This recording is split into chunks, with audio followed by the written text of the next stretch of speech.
निवृत्तीनंतर पगार बंद होतो, पण उत्पन्नाचं काय?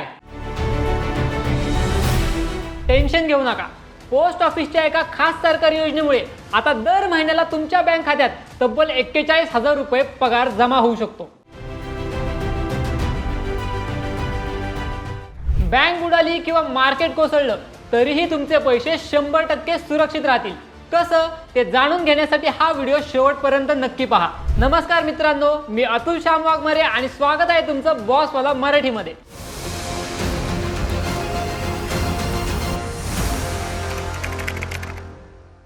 आजच्या या व्हिडिओमध्ये मी तुम्हाला सांगणार आहे पोस्ट ऑफिसची एक अशी सरकारी योजना ज्यामध्ये पैसे गेले तर त्याची जबाबदारी खुद्द भारत सरकार घेतं आणि जिथे तुम्ही पती पत्नी दोघांनी मिळून गुंतवणूक जर केली तर दर महिन्याला घरात येतात तब्बल 41,000 रुपये. होय, तुम्ही बरोबर ऐकलं, तब्बल 41,000 रुपये. हा खूप महत्त्वाचा विषय आहे जो प्रत्येक निवृत्त व्यक्तीला, प्रत्येक ज्येष्ठ नागरिकाला आणि ज्यांचे आई बाबा निवृत्त झालेले आहेत त्या प्रत्येकाला माहीत असणं गरजेचं आहे. आता सांगा बरं, किती जणांच्या घरी आई बाबा निवृत्त झालेले आहेत? किती जण स्वतः 60च्या जवळ आहेत? आणि किती जणांनी सध्या बँकेच्या FD मध्ये पैसे ठेवलेले आहेत? जर यापैकी कोणत्याही प्रश्नाचं उत्तर हो असेल तर हा व्हिडिओ तुमच्यासाठीच आहे. व्हिडिओ पूर्ण बघा, कारण आपण पुढे दर महिन्याला 41,000 रुपये मिळवण्याचं गणित पाहणार आहोत. आणि शेवटी मी एक असा मुद्दा सांगणार आहे जो बहुतेक लोकांना माहीतच नसतो. तसेच जे नवीन प्रेक्षक आहेत त्यांना सांगतो, तुम्ही जर या चॅनलवर नवीन असाल, या चॅनलवर आपण नेहमीच अशा गोष्टी सांगतो ज्या तुमच्या आयुष्यात खरोखर उपयोगी पडतात. त्यामुळे तुम्ही अजूनही चॅनलला सबस्क्राईब केलं नसेल तर लगेच करा आणि बेल आयकॉनही नक्की दाबा. तर मित्रांनो, आपण आज बोलणार आहोत post office senior citizen saving scheme बद्दल, ज्याला थोडक्यात SCSS म्हणतात. आणि विशेषतः एक स्ट्रॅटेजी ज्याला मी 2 खातं धोरण म्हणतो, जी वापरून एका घरातले 2 जण मिळून दर महिन्याला 41,000 रुपये कमवू शकतात. हे स्वप्न नाही, हे गणित आहे. चला तर मग सुरुवात करूया. आधी समजून घेऊया की SCSS म्हणजे नक्की काय आहे. सिनियर सिटीजन सेव्हिंग स्कीम हे नाव जरी मोठं वाटत असलं तरी ही योजना अत्यंत सोपी आहे. ही भारत सरकारने सुरू केलेली एक बचत योजना आहे जी खास ज्येष्ठ नागरिकांसाठी बनवली आहे. यामध्ये तुम्ही एक रकमी पैसे गुंतवता आणि त्यावर दर 3 महिन्यांनी म्हणजे तिमाही व्याज तुमच्या खात्यात जमा होतं. आता सगळ्यात महत्त्वाचा प्रश्न, हे पैसे सुरक्षित आहेत का? तर उत्तर आहे 100%. कारण ही योजना थेट भारत सरकारच्या हमीने चालते. म्हणजे जसं तुम्ही सरकारी रोखे विकत घेता त्याप्रमाणेच यामध्ये सरकारच तुमची जामीनदार आहे. शेअर मार्केट कोसळलं, बँक बुडाली तरी SCSS मधले पैसे बुडत नाहीत. सध्या म्हणजे एप्रिल 2026 पासून SCSS वर व्याज दर आहे 8.2 प्रतिवर्ष. हे व्याज दर तिमाहीला तुमच्या खात्यात येतं. म्हणजे एप्रिल, जुलै, ऑक्टोबर आणि जानेवारीच्या 1 तारखेला पैसे येतात. हे व्याज सलग 5 वर्ष मिळतं आणि 5 वर्षानंतर तुम्हाला आणखी 3 वर्ष मुदतवाढ देण्याचा पर्याय देखील आहे. म्हणूनच एकूण 8 वर्ष तुम्ही फायदा घेऊ शकता. आता येतो सगळ्यात महत्त्वाच्या भागावर, ज्याची तुम्ही वाट पाहत आहात, तो म्हणजे 41,000 रुपयांचा हिशोब. मित्रांनो, हे ऐकायला मोठं वाटत असेल पण गणित एकदम सरळ आहे. नीट ऐका. SCSS मध्ये एका व्यक्तीला जास्तीत जास्त 30 लाख रुपये गुंतवता येतात. आता 8.2% प्रतिवर्ष म्हणजे 30 लाखांवर वार्षिक व्याज किती होतं? तर 2,46,000 भागिले 4 म्हणजे 61,500 रुपये. एकाच खात्यातून दर 3 महिन्यांनी 61,500 रुपये येतात. आता इथेच 2 खातं धोरण येतं. समजा घरात नवरा बायको दोघेही ज्येष्ठ नागरिक आहेत, दोघांनी स्वतंत्र खाती उघडली आणि दोघांनी प्रत्येकी 30 लाख रुपये गुंतवले तर दोन्ही खात्यांतून एकत्र येते 61,500 अधिक 61,500 बरोबर 1,23,000. हे दर तिमाही येतं. आता या 1,23,000 रुपयांना 3 ने भागलं म्हणजे दर महिन्याला समान उत्पन्न येतं 41,000 रुपये. आता एक साधं उदाहरण बघूया. रमेश आणि सुलभा एक निवृत्त जोडपं. रमेशने आयुष्यभर सरकारी नोकरी केली, निवृत्ती वेतन मिळालं 30 लाख रुपये.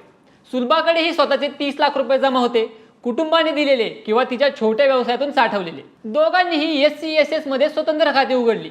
आता दर 3 महिन्यांनी घरात येतात 1,23,000 रुपये म्हणजे महिन्याला 41,000 रुपये. आता घराचा खर्च, आरोग्य, फिरणं सगळं निश्चिंतपणे होतं. आणि मूळ रुपयांचं काय? ते सुरक्षितच आहेत, 5 वर्षांनी परत मिळतात. आता बघूया की या योजनेत कोण गुंतवणूक करू शकतो. म्हणजे पात्रता काय आहे? पहिली आणि सर्वात सोपी अट म्हणजे वय 60 वर्ष किंवा त्यापेक्षा जास्त असावं. जर तुम्ही 60 ओलांडली असेल तर तुम्ही लगेच खातं उघडू शकता. आता काही लोकांचा प्रश्न असेल की मी अजून 60चा झालो नाही पण नोकरी सुटली आहे, तर त्यांच्यासाठीही सरकारने सवलत ठेवली आहे. तुमचं वय 55 ते 60 या दरम्यान असेल तर तुम्ही व्हॉलंटरी रिटायरमेंट स्कीम म्हणजे VRS अंतर्गत निवृत्त झाला असाल तर तुम्हीही SCSS मध्ये गुंतवणूक करू शकता. फक्त अट एकच आहे, निवृत्तीचे पैसे मिळाल्याच्या 1 महिन्याच्या आत तुम्ही हे खातं उघडणं बंधनकारक आहे. हा 1 महिन्याचा नियम अजिबात विसरू नका. संरक्षण दलाच्या म्हणजेच आर्मी, नेव्ही, एअरफोर्स या निवृत्त जवानांसाठी आणखी एक विशेष सवलत आहे. त्यांच्यासाठी वयाची मर्यादा 50 ते 60 वर्ष आहे. म्हणजे 50 वर्षांनंतर निवृत्त झालेले संरक्षण दलाचे जवानही या योजनेत पैसे ठेवू शकतात. आता कोण या योजनेत पैसे ठेवू शकत नाही हे बघूया. तर NRI म्हणजेच परदेशात राहणारे भारतीय आणि हिंदू अविभक्त कुटुंब या दोन्ही श्रेणींना या योजनेत प्रवेश नाही. याशिवाय हे खातं फक्त भारतीय रहिवासी नागरिकच उघडू शकतात. आता खातं कोण उघडू शकतं हे बघूया. एकट्याने किंवा पती पत्नी मिळून संयुक्त खातं उघडता येतं. पण एक महत्त्वाची गोष्ट, संयुक्त खात्यातले सर्व पैसे पहिल्या खातेधारकाचेच मानले जातात. म्हणजे 2 खातं धोरण वापरायचं असेल तर दोघांनी वेगळी स्वतंत्र खाती उघडणं जास्त फायदेशीर आहे. आता बोलूया गुंतवणुकीच्या मर्यादेबद्दल. SCSS मध्ये किमान 1000 रुपयांपासून गुंतवणूक सुरू होते. म्हणजे जास्त पैसे नसलेल्यांनाही सुरुवात करता येते. आणि जास्तीत जास्त एका व्यक्तीच्या नावावर सर्व SCSS खात्यांमध्ये मिळून 30 लाख रुपयांपेक्षा जास्त पैसे ठेवता येत नाहीत. गुंतवणूक ही 1000च्या पटीमध्ये करावी लागते. म्हणजे 5000, 10000, 50000 असे राऊंड फिगर. 1 लाखांपर्यंत रोख रक्कम स्वीकारली जाते. पण त्यापेक्षा जास्त रकमेसाठी चेक किंवा DD द्यावा लागतो. आता एक व्यावहारिक प्रश्न, सगळ्यांकडेच 30 लाख रुपये असतातच असं नाही. तर मग कमी पैशांनी किती मिळेल? उदाहरण म्हणून जर तुम्ही फक्त 5 लाख रुपये गुंतवले तर 8.2% प्रमाणे वार्षिक व्याज होईल 41,000 रुपये. तिमाही येईल 10,250 रुपये. जर 10 लाख रुपये गुंतवले तर तिमाही येईल 20,500 रुपये. म्हणजे तुमच्या ऐपतीनुसार छोट्या रकमेनेही सुरुवात करता येते आणि नंतर टप्प्याटप्प्याने वाढवता येते. आता एक अत्यंत महत्त्वाचा मुद्दा, कर विषयक नियम. हे नीट समजून घेणं खूप गरजेचं आहे, कारण इथेच बरेच लोक चुकतात. पहिली चांगली बातमी, SCSS मध्ये गुंतवलेल्या रकमेवर इन्कम टॅक्सच्या सेक्शन 80C अंतर्गत 1.5 लाखांपर्यंत कर सवलत मिळते. पण हे फक्त जुन्या कर प्रणालीत लागू होतं. जर तुम्ही नवीन कर प्रणाली वापरत असाल तर हा फायदा मिळत नाही. आता TDS बद्दल, जर एका आर्थिक वर्षात सर्व SCSS खात्यांमधून मिळणारे व्याज 50,000 रुपयांपेक्षा जास्त असेल तर TDS कापला जातो. त्यामुळे टॅक्स वाचवण्यासाठी फॉर्म 15H भरणे आवश्यक आहे. तरीही जर तुमचं एकूण उत्पन्न करपात्र मर्यादेपेक्षा कमी असेल तर तुम्ही फॉर्म 15H पोस्ट ऑफिसला भरून द्यावा. हा फॉर्म दर आर्थिक वर्षाच्या सुरुवातीला म्हणजे एप्रिलमध्ये जमा करायचा असतो. हे केल्यावर TDS कापला जात नाही आणि संपूर्ण व्याज तुमच्या खात्यात येतं. आता एक छोटंसं उदाहरण, रमेश काकांना 2,46,000 रुपये आणि सुलभा काकूंना 2,46,000 रुपये. यावर त्यांच्या करपात्र उत्पन्नानुसार कर लागेल. निवृत्तीनंतर अनेक ज्येष्ठ नागरिकांचं उत्पन्न मूळ सूट मर्यादेच्या आत असतं. त्यामुळे फॉर्म 15H भरल्यावर TDS टाळता येतो. आता बघूया खातं उघडायचं कुठे आणि कसं. SCSS खातं तुम्ही 2 ठिकाणी उघडू शकता. पहिलं म्हणजे तुमच्या जवळचं कोणतंही पोस्ट ऑफिस. पोस्ट ऑफिस हे या योजनेचं मूळ ठिकाण आहे. दुसरं म्हणजे अधिकृत बँका, जसं की state bank of India, Punjab national bank, bank of Baroda आणि ICICI, HDFC यांसारख्या काही खासगी बँका. पण लक्षात ठेवा, योजना सरकारची आहे, फक्त वितरण वेगवेगळ्या ठिकाणांहून होतं. कागदपत्र काय लागतात तर अगदी सोपं आहे. 2 पासपोर्ट साईज फोटो, ओळखपत्र म्हणून आधार कार्ड आणि पॅन कार्ड दोन्ही बंधनकारक आहे. वय सिद्ध करायला पासपोर्ट, वोटर ID किंवा जन्म दाखला. जर तुम्ही 55 ते 60 वयोगटातील VRS निवृत्त असाल तर निवृत्तीचा दाखला आणि एम्प्लॉयरचं प्रमाणपत्रही लागेल. आता एक महत्त्वाची टीप, पोस्ट ऑफिसमध्ये जाण्यापूर्वी इंडिया पोस्टच्या अधिकृत संकेतस्थळावरून SCSS अर्ज डाउनलोड करून छापून घ्या. आधीच भरून नेला तर वेळ वाचतो आणि रक्कम 1 लाख रुपयांपेक्षा जास्त असेल तर चेक किंवा डिमांड ड्राफ्ट घेऊन जा. आता एक महत्त्वाचा प्रश्न, समजा आणीबाणी आली, पैशांची तातडीची गरज पडली आणि 5 वर्ष पूर्ण व्हायच्या आधीच पैसे काढायचे झाले तर काय होतं? हो, मुदतपूर्व बंद करायची सुविधा आहे, पण त्याला दंड आहे. हे नियम अगदी नीट समजून घ्या. जर तुम्ही खातं उघडल्यापासून 1 वर्षांच्या आत बंद केलं तर त्यापर्यंत जे व्याज मिळालं असेल ते मूळ रकमेतून वजा केलं जातं. 1 ते 2 वर्षांच्या आत बंद केलं तर मुद्दल रकमेतून 1.5% दंड वजा होतो आणि 2 वर्षांनंतर परंतु 5 वर्षांपूर्वी बंद केलं तर 1% दंड वजा होतो. म्हणजे जर तुम्ही 30 लाख रुपये ठेवलेत आणि 2 वर्षांनंतर काढले तर 30 लाखांवर 1% म्हणजे 30,000 रुपयांचा दंड वजा होईल. हे फार मोठं नुकसान नाही, पण टाळता आलं तर बरंच आहे ना. म्हणूनच सल्ला असा आहे, जी रक्कम तुम्हाला 5 वर्ष लागणार नाही तीच रक्कम SCSS मध्ये टाका. आता एक प्रश्न नक्की मनात येत असेल, मी SCSS का निवडावी, FD किंवा PPF का नाही? बँक FD मध्ये सध्या ज्येष्ठ नागरिकांना साधारण 7 ते 7.5% व्याज मिळतं. SCSS मध्ये 8.2% मिळतं.